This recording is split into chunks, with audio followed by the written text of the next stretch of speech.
Psalm 23 from the New Revised Standard Version. Remember, we will be hearing Psalm 23 in multiple versions throughout this sermon series. The Lord is my shepherd, I shall not want. He makes me lie down in green pastures. He leads me beside still waters. He restores my soul. He leads me in right paths for his name's sake.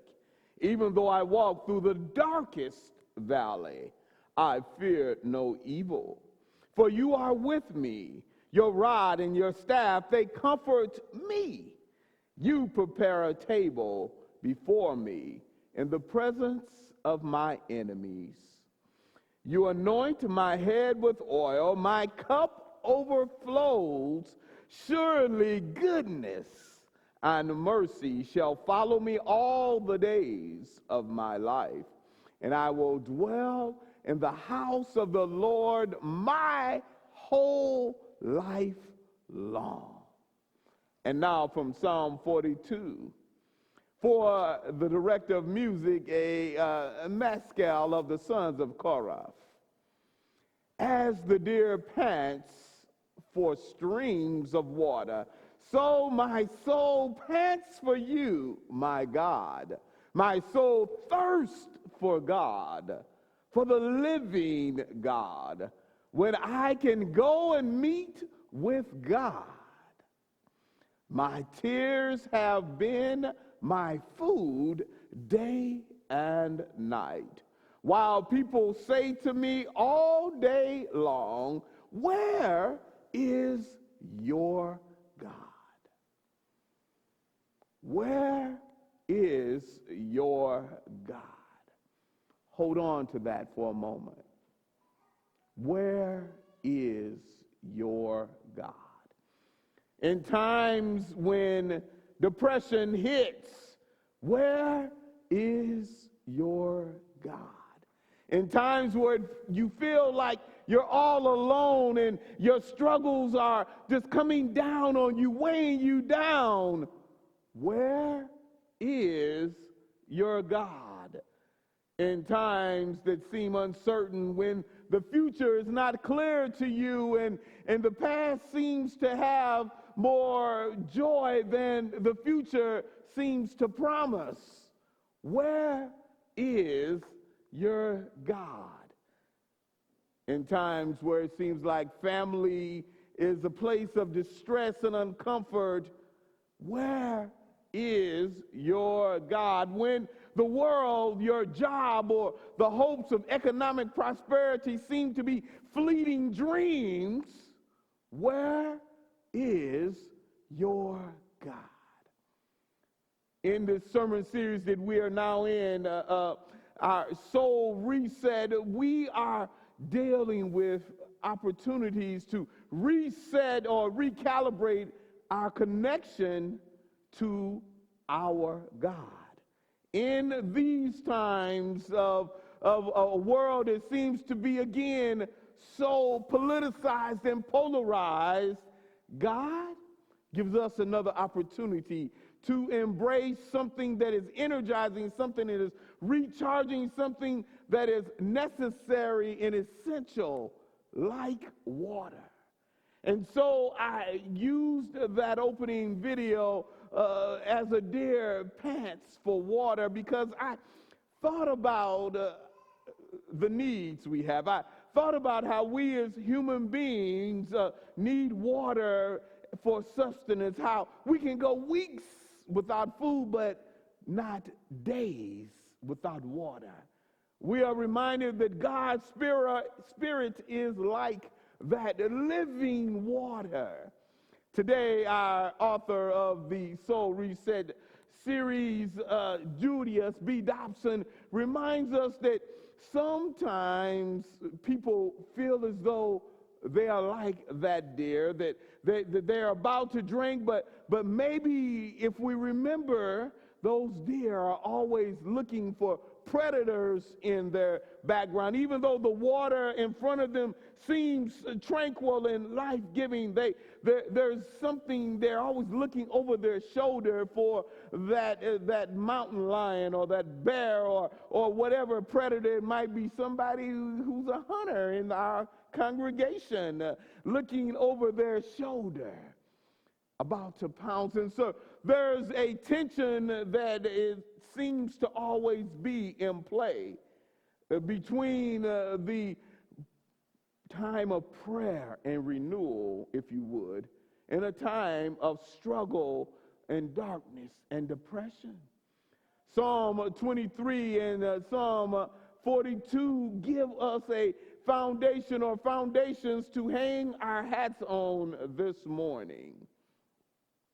As we unpack Psalm 42, we see examples, if you would, of what many biblical commentators think are reflections on King David's personal struggles and his political struggles and his military issues. In Psalm 42, let us hear these words one more time. As the deer pants for streams of water, so my soul pants for you, my God. My soul thirsts for God, for the living God. When can I go and meet with God? My tears have been my food day and night, while people say to me all day long, where is your God?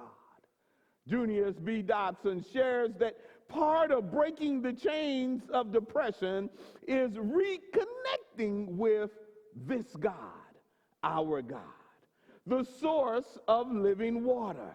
When we are dealing with family issues, financial issues, sometimes those nightmares or those past demons in our own family, generational, or personal journeys creep in, and before you know it, they can lead us into depression. Psalm 42 and 20 through 23 lead us to soul resets. They reinforce the desire that as we seek renewal, whether physical, emotional, or spiritual, God stands with us. They also speak to one who feels in a state of exile. Again, the biblical commentators hypothesize that this psalm was written to reflect on a time in David's life when he was physically unable to go to worship in the temple, when he was impaired or inhibited from physically going in to partake upon the bread of God, the face of God, to be in the Holy of Holies. He was prohibited from that, and so he longed for that physical connection to God that was a renewing force for his spiritual connection. And so Reverend Dobson says to us that some of us are kind of like that in our lives. We feel exiled, if you would, from something that is real and tangible and renewable and hopeful. We feel as though we are living in desert zones, if you would, of spirituality. Some of us experience times in which we don't really feel God's hope. All we can do is experience the weight and the destruction and the desperation, if you would, of depression. And so, again, I would pivot toward one of the spiritual giants of a generation ago, Charles Spurgeon, as he also analyzed Psalm 42 with these words. It is the cry of a person far removed from the outward ordinances and worship of God, sighing for the long-loved house of their God. And at the same time, it is the voice of a spiritual believer under depressions, longing for the renewal of the divine presence. Struggling with doubts and fears. I like to hit that because sometimes people say, if you're really Christian, you won't have any doubts. You won't have any fears. Just claim it in the name of Jesus would be from my historical background. And those are good thoughts, and I believe in them, but yet the Bible bears witness to our spiritual forebears who also had struggles with doubts and fears. And Spurgeon goes on to say, but yet, I like that, but yet, holding his faith in the living God. How are we encouraged by that but yet phrase? If we were to read Psalm 42 in different translations, it would imply and it would invite us into that yet praise zone. That but yet praise zone. Some might say, well, Brad, what do you mean by that but yet praise zone? Let me share with you just a little bit about some of my spiritual and physical journey. When I was a teenager, I was about 18, my parents made the big mistake of leaving me at home for 2 weeks while they went on vacation. How many people in here know that's not a good idea? Raise your hand. All right. Okay.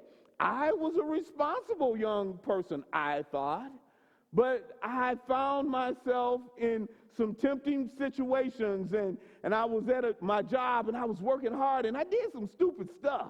And again, that's not unusual for 18-year-olds, no disrespect intended. And it caused me to get fired. And my parents would call me every day while they were gone, and they would say, how's it going? And I'd managed to reach over to the phone that was next to their bed, because I was just laying there in their bed, and I'd say, oh, I'm good, I'm fine, everything's going okay. And then I'd hang up the phone, and I'd lay there the rest of the day and the night until they would call again. And that went on for days as I lay there in a state of dysfunctional, severe depression. I couldn't get up out of bed until finally their voices began to reignite in me a hope that I could get through whatever trouble I seemed to be in, and that I wasn't going to get through on my own. There was a God who loved me, who understood that I did some stupid stuff, but yet that God did not turn their back on me, and that I had needed to claim hope. I needed to walk in the hope even as I was in the midst of depression and despair. Fast forward 20 years, and now I am a father and a husband and have different responsibilities, and I've made some choices for my professional life that as I look back, I'd make them again. I just would organize them a little wiser in preparing to make them. But in the midst of stacks of bills that were getting higher and higher, in the midst of those little notices saying foreclosure on your house is imminent, in the midst of those little notes that said disconnection is imminent, in the midst of all of that, I again found myself sinking into depression. And I began to struggle with, well, am I really worthwhile? Am I a good father? Am I a good husband? I'm not providing. What good am I? Should I even just chuck this whole thing called life?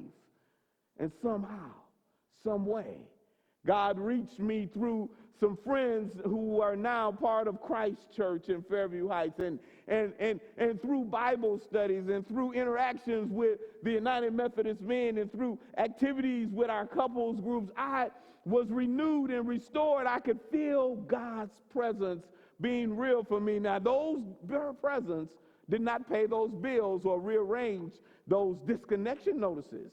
But God gave me the will and the foresight to walk through those times that I might stand before you, still a broken, imperfect individual, still in need of God's grace and mercy, but yet holding on to the hope.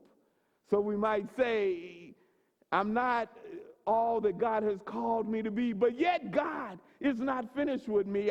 I make mistakes, but yet God still loves me. I don't always say the right words, but yet God continues to push me forward and to put me in people's lives. I don't have all the physical, earthly things I might want to have, but yet I have a precious people called Willow Hill United Methodist Church that I'm allowed to walk with. But yet God is not finished with me, nor is God finished with you. I hold on to that yet praise. As I conclude today's message, I am reminded that I invited you last week into a prayer exercise called Examine that was inspired by Ignatius of Loyola. So in that journey and in that routine, if you would, we were invited to say, where is it? And to identify God's presence in our lives and on a daily basis. So as I thought about my week preparing to come to you this morning, I said, where was God with me? Where can I identify God being with me last week? I can identify God's presence in my life when I received a video one morning when I was really tired from my son Charles, and he had my 3.5-year-old granddaughter, his daughter Charleston, on his shoulders, and she was saying, "Good morning, Grandpa Brad." My energy just shot up. And then the next day in the evening, it had been a really long day again. And I picked up on the phone and I called my parents' house. And I heard my mother's voice, and she talked to me. And she reminded me of things that happened when I was a child, even as she slides into struggles with early dementia. And I knew that God was with me. And then the next day I got an email, or I should say a text, from someone here at Willow Hill, and they were sharing with me some of their struggles in their life and their family. And I was able to reach back out to them and hopefully share a little hope and a little prospect that where they were, God would not leave them. And in the midst of that interaction, I was reminded that God was in my life that day. There were so many other occurrences that I could go on, but I don't. It's important that as we are on this journey where we don't live into when the depression hit, but we move into that hope zone, that time of spiritual renewing and refreshment, that we quench the thirst that every human being has, not just physically, but emotionally and spiritually, with God's living water. In that time, that we will hold on to something greater than ourselves. In that time, we will seek a place of renewal, a place of hope in the presence of God. I pray that for you, just as I pray that for myself. Amen.